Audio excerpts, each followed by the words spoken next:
विदिता पूछती हैं कि how to live a life, ऐसा हम जीवन कैसे जिएं। ये ज्ञान सुनने के बाद जब आप ऐसे खराब खराब लोगों के साथ घिरे हुए हो।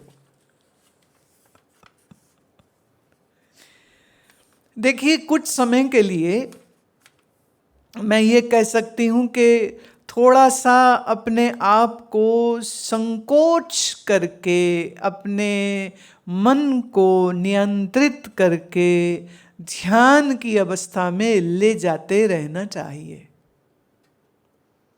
जहां आप भीतर के उस सुख से स्वाद आप ले लें, आपका मन एकदम ठहर जाए, आपका बुद्धि एकदम स्थिर हो जाए, और फिर इस स्थिरता के साथ आप जब व्यवहार करेंगे दूसरों के साथ, तो फिर ये कैसे भी खराब खराब लोग तुम्हें मिलें, तुम हर बार उन लोगों को देख के ये समझोगे कि ऐसे नहीं बनना।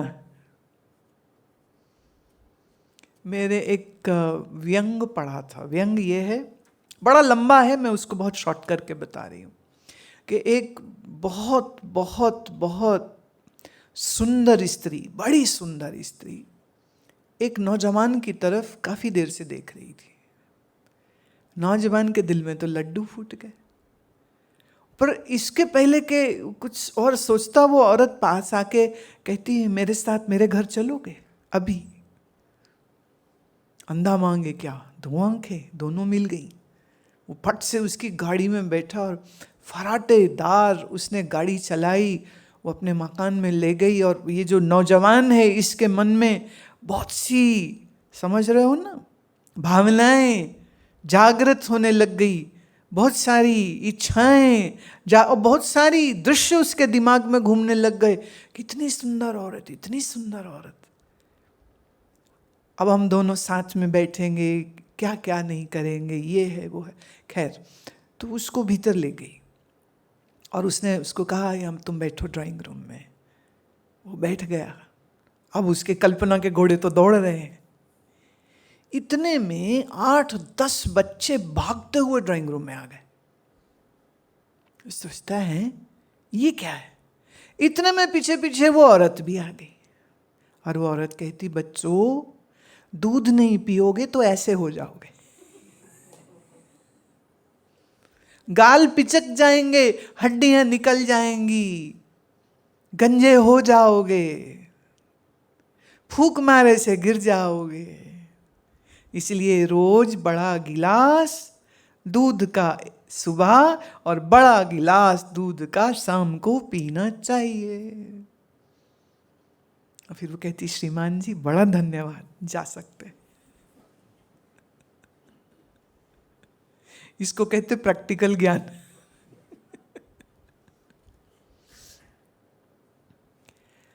जब आपको संसार में बुरे व्यवहार, बुरे स्वभाव वाले लोग मिले, तो उसमें तुम क्यों बेचैन हो रहे हो? उससे तुम धन्यवाद दो ईश्वर को कि आपको सत्संग श्रवण करने का मौका मिला है, आपको ज्ञान विवेक का मौका मिला है, और इन बेचारों को तो मिला ही नहीं। उनके बुरे व्यवहार से अगर तुम आहत होते हो तो माफ करना, फिर तो सब कुछ छोड़ छाड़ के बाबा जी बन के कहीं किसी गुफा में बैठ जाओ जहां कोई दिखे नहीं। पर अगर तुम्हारा मन इतना ही जल्दी विक्षिप्त हो जाता है, तो मैं सच्ची बात बताती हूँ कि वो ये है कि एक बंदा दिल्ली छोड़ करके भाग गया हरिद्वार। वहाँ उसने एक बड़े से पत्थर के नीचे सोचा, मैं यहीं रहूँगा, किसी इंसान की शक्ल भी नहीं देखूँगा। तो अभी जैसे उसने आंख बंद करी ध्यान लगाने के लिए, तो पहाड़ी कौआ आके बैठ गया। कहाँ है, कहाँ है, कहाँ है, कहाँ है, कहाँ है, कहाँ है, कहाँ है? उससे हिट हिट भाग भाग। अब कौआ सुनता है किसी की, तो ज्यादा चिल्लाया तो कौआ ने बीट कर दी। तो कौआ है, केंचुए है, गिलहरी है, इतने में गंगा जी में से सांप आ गया बाहर। कहाँ जाऊं जहां ये सब ना हो? मेरा तो ध्यान ही नहीं लग पा रहा है। सोचो, दिल्ली छोड़ करके हरिद्वार गया। वैसे हरिद्वार के कुछ संत यहां आए थे, पीछे जब एक भजन संध्या रखी गई तो वो उनको सुनने के लिए एक दो महात्मा जो है ऋषिकेश से आए।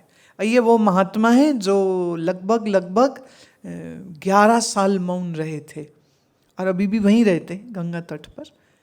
तो वो आए हमारे स्वामी राम कृपालु जी के साथ। तो जब यहाँ आश्रम में आए ना तो आके कहते इतनी शांति तो ऋषिकेश में है ही नहीं, क्योंकि अब वो जहाँ रहते हैं राम झूला के पास है उनकी कुटिया स्वर्ग आश्रम वाली। तो बोले स्कूटर, मोटरसाइकिल, तीर्थ यात्री, फोटो खींचने वाले, और कह रहे हम बैठे होते हैं और इतने में सर में कहते आके मेरे ना वो बिस्लरी की बोतल किसी ने पी के ऊपर से फेंक दी होगी, बोले सीधे आके मेरे सिर में लगी। अब मारी किसने ये भी पता नहीं, किससे लड़ूं। अरे आप बैठे हैं, कह रहे बंदर बहुत हैं, कह रहे बंदर परेशान नहीं करते, कुत्ते बहुत हैं परेशान नहीं करते, गायें हैं बहुत परेशान नहीं करते, बोले आदम जात तकलीफ देती। पर उन्होंने स्वीकार किया, बोले अब गंगा माँ से प्यार है तो गंगा माई के किनारे रहना अच्छा लगता है, तो कोई बात नहीं, बिस्लेरी की खाली बोतलें खा लेंगे सिर पे।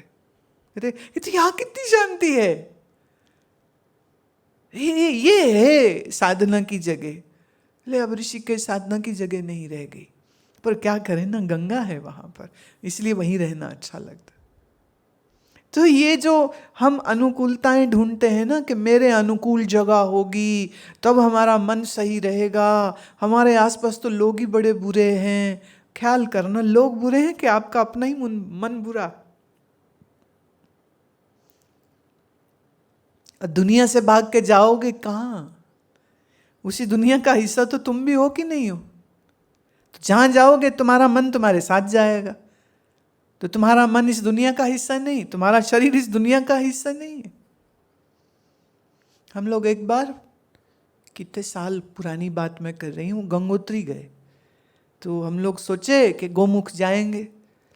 तो सरकार ने नया नया कानून पास किया था कि एक बैरियर लगाया था, जब आप गंगोत्री से निकलते हैं तो कोई 3-1 किलोमीटर बाद वो बैरियर है, जहाँ पर आपके पास अगर एक प्लास्टिक का थैला है तो 50 रुपया आपको जमा करना पड़ेगा।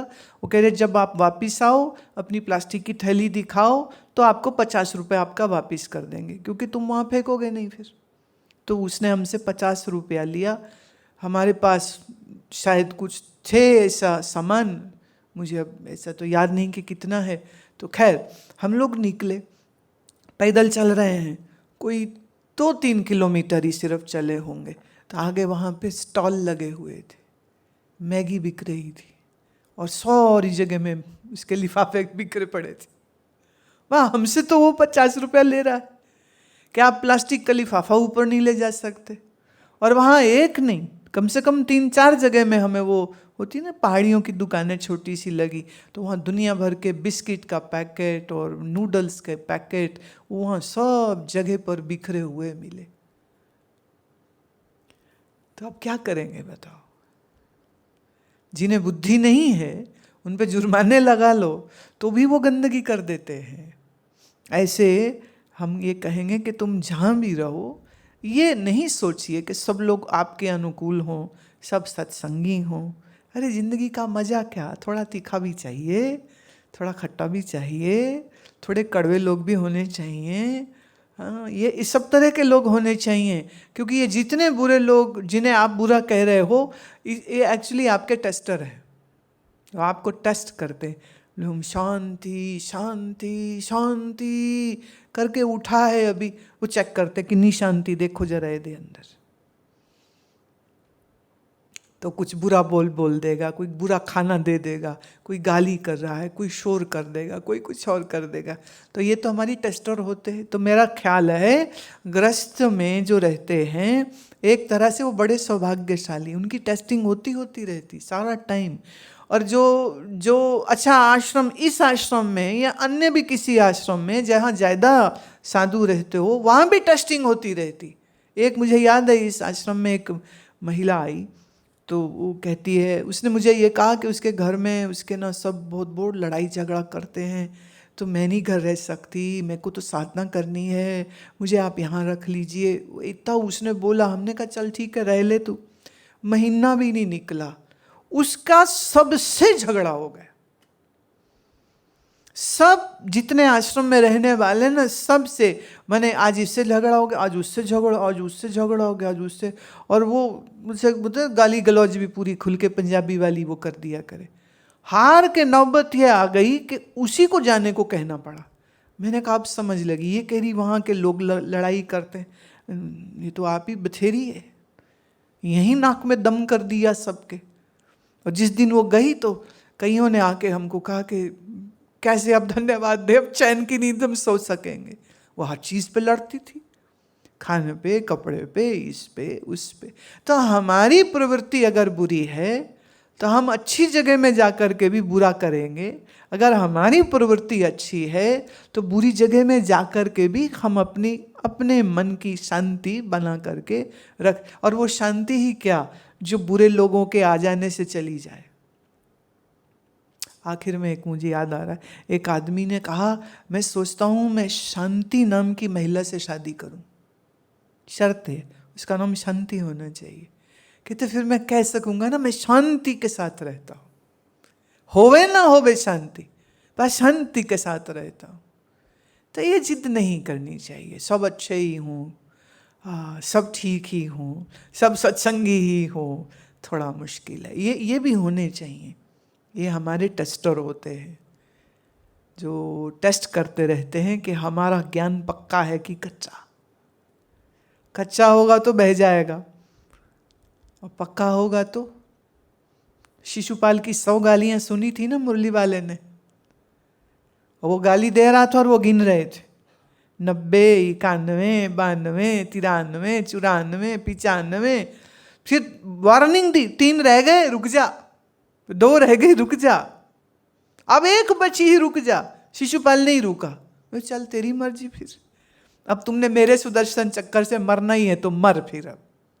पर याद रहे तुम कृष्ण नहीं हो, तुम योगेश्वर श्री कृष्ण नहीं हो, इसलिए तुम ना किसी को पीट देना कि कृष्ण ने पीटा तो हम भी पीट देंगे, कृष्ण ने मारा है तो हम भी मार देंगे। हाँ, ये काम मत करना। वो कर सकते थे, उनके पास सामर्थ्य थी, योग की सामर्थ्य थी, और ईश्वर अवतार थे, इसलिए जो चीज़ वो कर सकते हैं वो आप नहीं कर सकते। जो जीव कोटि का जीव है, असमर्थ है, अल्पज्ञ है, और जो जिसे हम अवतार कहते हैं वो ईश्वर कोटि का अवतार, वह बहुत शक्ति रखता है अपने साथ।